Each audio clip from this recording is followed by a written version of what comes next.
시간표를 따라가야 돼요. 하나님의 시간표가 있는 것입니다. 내 시간표상으로는 실패한 것 같고 하나님 거절하시는 것 같고 그렇지만 하나님의 시간표를 발견하는 순간 여러분들은 하나님의 뜻 위에, 하나님께서 열어놓은 길 위에 걸어가는 기쁨을 누리게 될 것입니다. 내가 과연 미친 개가 되는 때는 언제인가? 또 내 주변에 있는 미친 개들을 내가 어떻게 대해야 될 것인가? 여러분 잘 판단해서 행동하는 것, 이것이 바로 신앙의 시작이요 지혜의 시작이라고 말하고 있습니다. 3절 말씀입니다. 3절 같이 한번 읽어볼까요? 3절 시작. 다툼을 멀리하는 것이 사람에게 영광이거늘 미련한 자마다 다툼을 일으키는 사람, 분쟁을 일으키는 사람, 우리 신앙생활 하는 사람들 중에는 없어야 되겠다는 것입니다. 잘 지내는데 친구들이 나만 들어가면 분열이 되고 나만 들어가면 서로 막 멱살 잡고 이렇게 싸움이 일어난다면 여러분 회개해야 됩니다. 심각한 겁니다. 절대로 그렇게 해서는 안 됩니다. 우리는 성령의 사람들이기 때문에 성령 하나님이 주시는 귀한 사역을 감당해야 되는데 성령 하나님의 소중한 사역이 뭐예요? 사람들의 무너진 마음을 일으키고 그 마음들 분열될 마음을 하나로 만드는 것이 성령 하나님의 사역인 거예요. 그런데 우리가 다툼을 일으키고 분열을 일으키는 온상이 된다고 한다면 이것은 하나님의 기쁨이 되지 않고 지혜로운 삶도 아닌 것입니다. 이 작은 우리의 어떤 삶의 습관, 이것이 바로 지혜의 시작인 줄 믿습니다.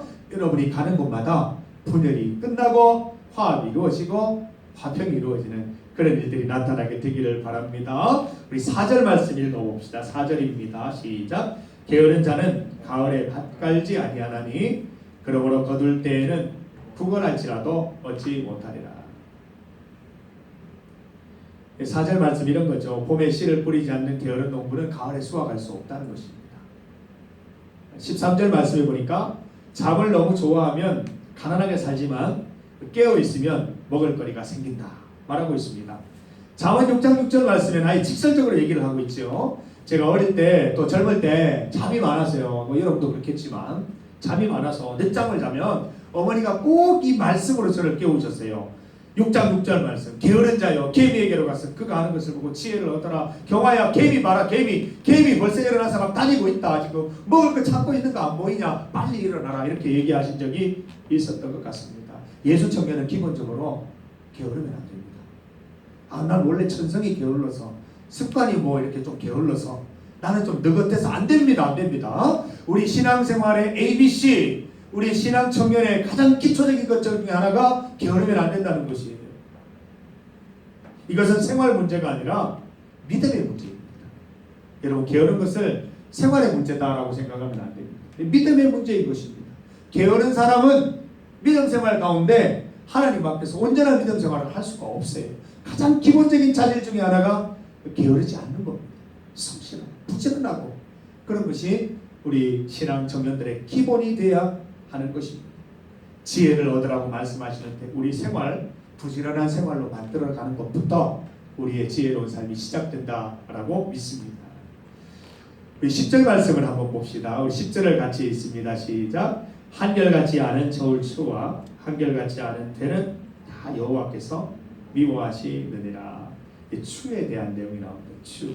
이 당시에 경제 활동을 할 때 이 추, 무게를 따라서 물건을 달아주기도 하고 그 무게만큼 돈을 받기도 했기 때문에 이게 정확해야 돼요. 요즘 얼마 전에 1kg, 정확한 1kg을 찾아냈다고 얘기를 하는데 정확해야 됩니다. 그런데 이 당시에 아주 약은 교활한 그 방법을 사용하던 사람들은 추를 속여요.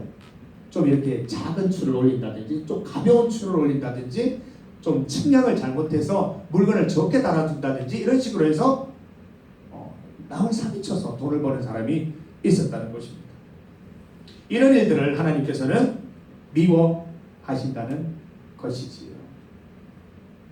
23절 말씀에도 나와요. 하나님은 시장에서 속이는 일을 미워하시고 조작된 저울을 경노하신다. 제가 조금 바꿔서 읽습니다. 17절 훔친 빵은 달지만 그 입에 조만간 자갈이 가득 찰 것이다.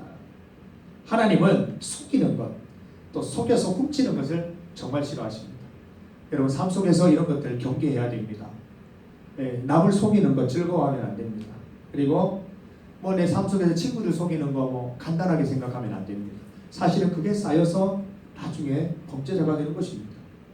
여러분들 지금부터 정직하게 말하는 방법, 속이지 않고 정확하게 살아가는 방법에 대해서 연습해야 됩니다. 제가 오늘 청소년부에서 직업에 대해서 얘기했습니다. 그리고 앞으로 갖게 될 직업 가운데 신앙을 고백하라는 얘기를 했는데, 여러분 앞으로 직업을 갖게 됩니다. 직업 안에 전문가들이 되고 그 직업에 종사하는 사람들이 될 겁니다. 그런데 지금부터 남을 속이는 것들을 자꾸 연습하고 그 습관을 쌓아간다면 TV에 나오는 그런 사람들 중에 여러분 리스트가 충분히 들어가고 나올 것입니다. 정신 차려야 되는 것입니다. 이 잠언 말씀은 우리에게 작은 습관 하나가 결국은 내 나중에 모습을 만들어낸다라고 말씀하고 있습니다. 작은 것부터 속이지 않고 정확하게 하는 자세가 중요하다는 것이지요. 그래서 대표적인 어떤 우리 지금의 어떤 용어들을 바꾸자면 뭐 가격표를 바꿔치기 한다거나 뭐 중국산을 국내산으로 막 둔갑을 시킨다거나 뭐 비용을 부풀린다거나 영수증을 이제 100만 원짜리를 1000만 원짜리로 바꿔가지고 청구를 한다거나 조작된 저울 막 용량을 속인다거나, 여러분 앞으로 경제활동을 하거나 여러분들이 회사 생활할 때 이런 유혹들이 반드시 한 번 이상 있다는 것입니다.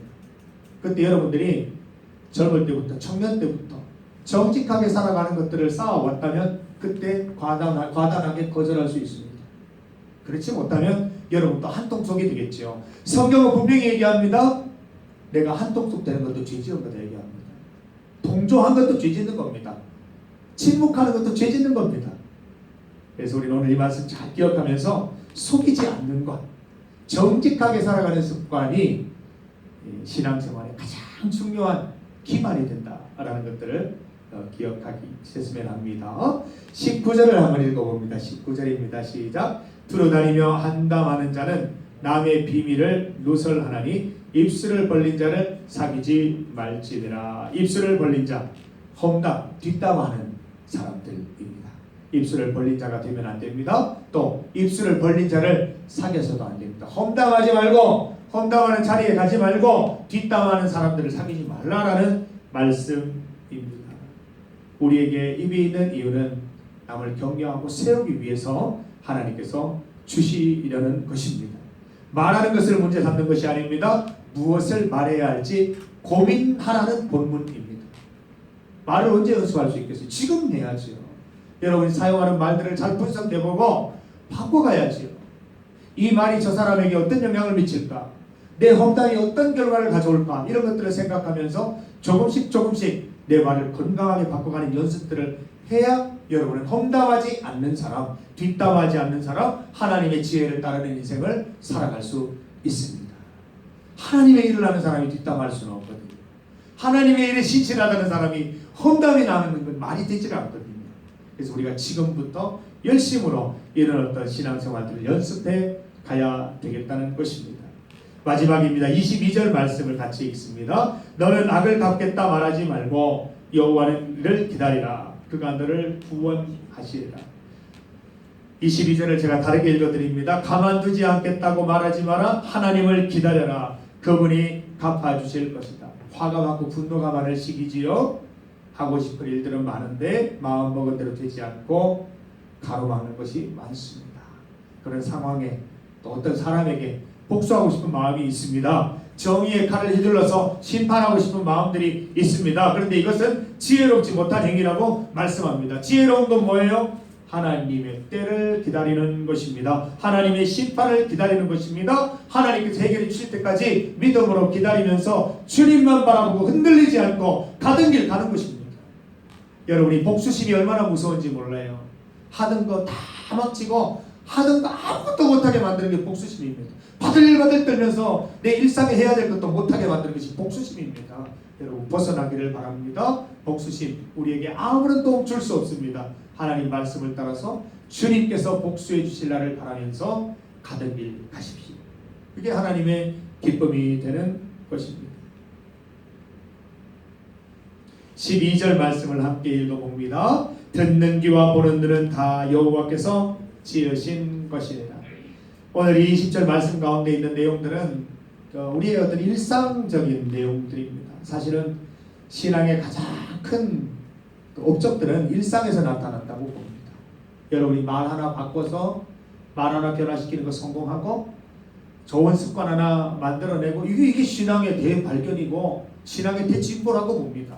거기에 대해서 말씀하고 있고요. 이런 정보들을 어디서 얻느냐? 12절에 나와 있듯이 듣는 귀에서 얻고 보는 눈에서 얻으라는 겁니다. 듣는 귀가 뭐예요? 하나님 말씀 들으라는 거죠. 자꾸 들으라는 거죠. 듣는 걸로 지식을 쌓는 걸로 끝내지 말고 그때그때 계속 적용해서 그 말씀대로 살아서 그 듣는 귀를 통해서 신앙의 진보를 이루라는 말씀이죠. 보는 눈은 무엇입니까? 신앙의 하나님 말씀대로 살아가는 주변의 사람들, 선배들을 보면서 좀 도전받으라는 것입니다. 뭐 이렇게 배울 만한 선배들이 좀 없습니까? 반면교사 찾으세요. 그것도 괜찮아요. 저도 반면교사가 있어요. 저렇게는 살지 말아야지. 저렇게 하면 안 되겠는데.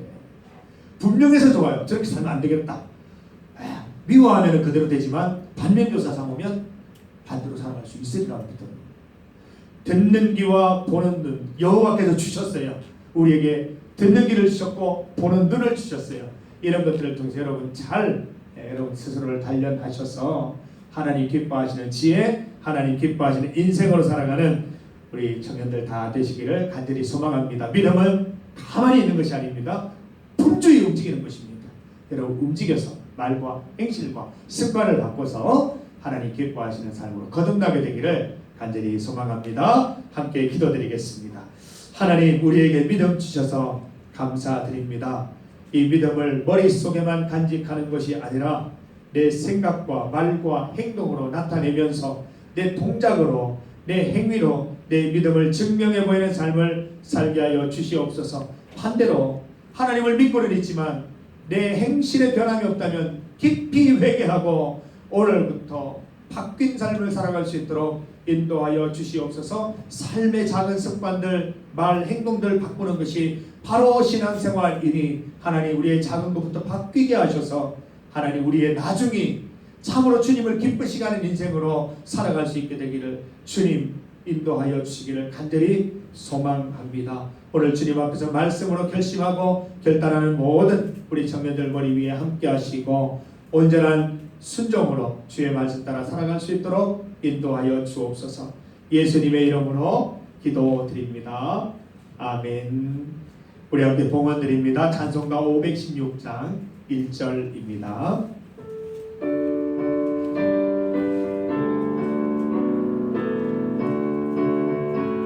옳은 길 따르라 옳은 길 따르라 의의 길을 세계 만민의 참는 길 이 길 따라서 살기를 온 세계에 전하세 만 백성이 나갈 길 어느 밤 지나고 동튼다 바람 믿고 알아 저기 주 예수의 나라 이 땅에 오겠네요.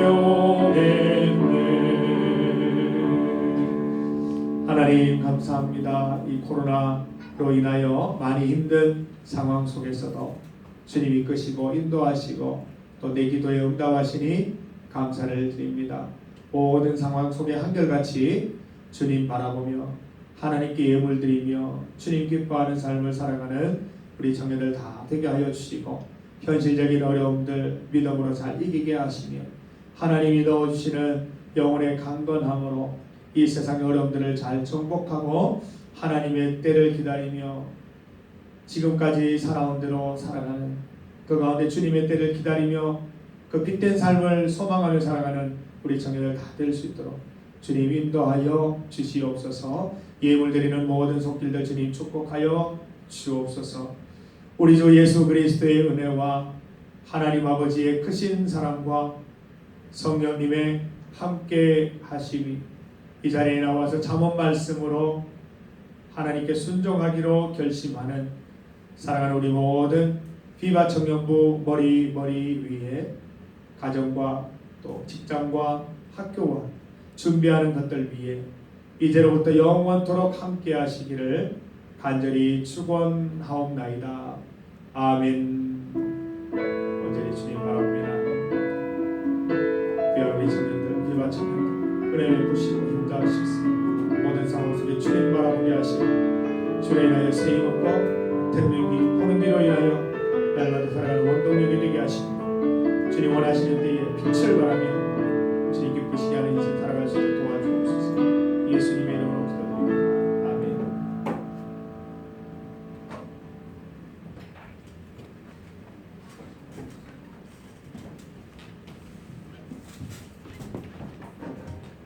(6월) 둘째 주 예배 오신 여러분을 환영하고 축복합니다. 저희 예배 시간은 오후 1시니까 미리 와서 기도를 준비해주세요. 또 저희 코로나 예방 수칙 다들 아실 텐데 잘 지켜주시고 만약에 몸이 조금이라도 아프시면 집에서 온라인으로 예배 드리시면 될 것 같습니다. 감사합니다. 회의 드렸나요? 네, 회의.